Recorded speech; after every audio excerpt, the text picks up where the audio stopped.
السلام علیکم ناظرین، ایک سکھ نے بہت سخت سوال کیا ہے ڈاکٹر ذاکر نائک سے کہ جنت میں صرف ایک مسلمان جا سکتا ہے۔ آئیے اس ویڈیو میں ڈاکٹر ذاکر نائک کی گفتگو سنتے ہیں۔ جنت میں جانے کے لیے مسلمان ہونا ضروری ہے؟ صرف مسلمان جنت میں جائیں گے؟ صرف اپنے آپ کو مسلمان بولنا جنت میں جانے کے لیے کافی نہیں ہے۔ جس طریقے سے میں نے میرے تقریر میں کہا، جنت میں جانے کے لیے 4 چیز کی ضرورت ہے۔ سورہ العصر سورہ نمبر 103 آیت نمبر 1 2 3 اللہ تعالیٰ فرماتے والعصر ان الانسان لفی خسر۔ اللہ تعالیٰ وقت کی قسم کھاتے اور کہتے ہیں کہ انسان خسارے میں ہے۔ صرف وہ لوگ بچ جائیں گے جو لوگ کے پاس یہ 4 چیزیں۔ نمبر 1 ایمان۔ تو صرف مسلمان بولنا ضروری نہیں ہے اور مسلمان بولنا کافی نہیں ہے، آپ کے پاس نمبر 1 ہونا چاہیے ایمان۔ اگر آپ کے پاس ایمان ہے کہ اللہ ایک ہے اور اللہ کے آخری نبی محمد صلی اللہ علیہ وسلم ہیں اور باقی چیز پہ ایمان ہے، یہ ایک پوائنٹ پورا ہوتا ہے۔ نمبر 2 اچھے اعمال، عمل صالحات۔ نمبر 3 وتواصوا بالحق، لوگوں کو حق کی طرف بلانا۔ اور نمبر 4 وتواصوا بالصبر، لوگوں کو صبر کی طرف بلانا۔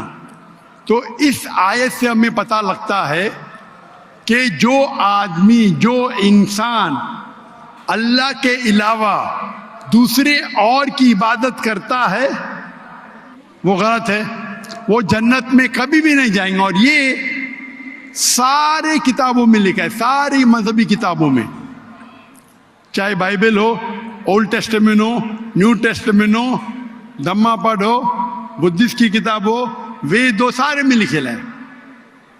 اگر آپ پڑھیں گے گرو گرنتھ صاحب آپ پڑھیں گے، اس کے اندر سب سے پہلا والیوم، سب سے پہلا جلد، سب سے پہلا چیپٹر، سب سے پہلا ورس کو کہتے ہیں جاپو جی، اسے کہتے ہیں جاپو جی۔ اس میں لکھا ہے کہ خدا ایک ہے، نہ اس خدا کی شروعات ہے نہ انت ہے، وہ خالق ہے، وہ مالک ہے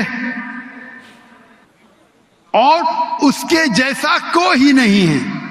اگر آپ دیکھیں گے یہ ملتا جلتا ہے سورہ اخلاص کے ساتھ۔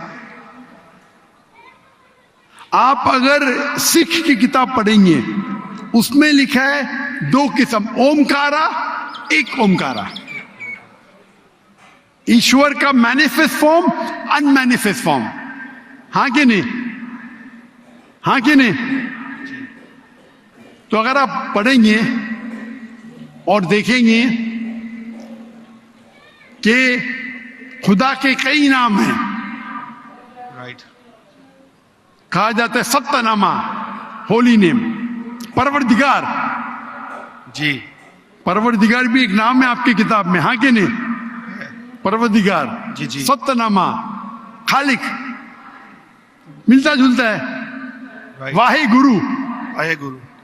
لیکن اگر آپ عمل کریں گے، اگر آپ شرک نہیں کریں گے، اللہ کے علاوہ کسی اور کی عبادت نہیں کریں گے، اگر آپ کے کتاب میں اکثر یہ بات ہوتا ہے کہ جو اپنی مذہبی کتاب میں لکھا ہے اکثر لوگ اس پہ عمل نہیں کرتے، اور یہ بات مسلمانوں میں بھی ہے۔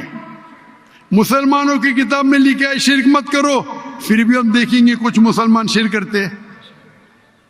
تو اگر قرآن میں لکھا ہے شرک مت کرو اور آپ شرک کریں گے اور کہیں گے میں مسلمان ہوں تو جنت میں نہیں جائیں گے۔ آپ سمجھ رہے بھائی صاحب؟ تو اسی طریقے سے آپ اگر شرک نہیں کہیں گے، اللہ کے علاوہ کسی اور کی عبادت نہیں کریں گے اور آخری پیغمبر رسول اللہ صلی اللہ علیہ وسلم، محمد صلی اللہ علیہ وسلم میں مانیں گے، اچھے اعمال کریں گے اور لوگ کو حق کی طرف بلائیں گے اور لوگ کو صبر کی طرف بلائیں گے تو آپ بھی جنت جائیں گے۔ Right. Hope that answers the question, my sir.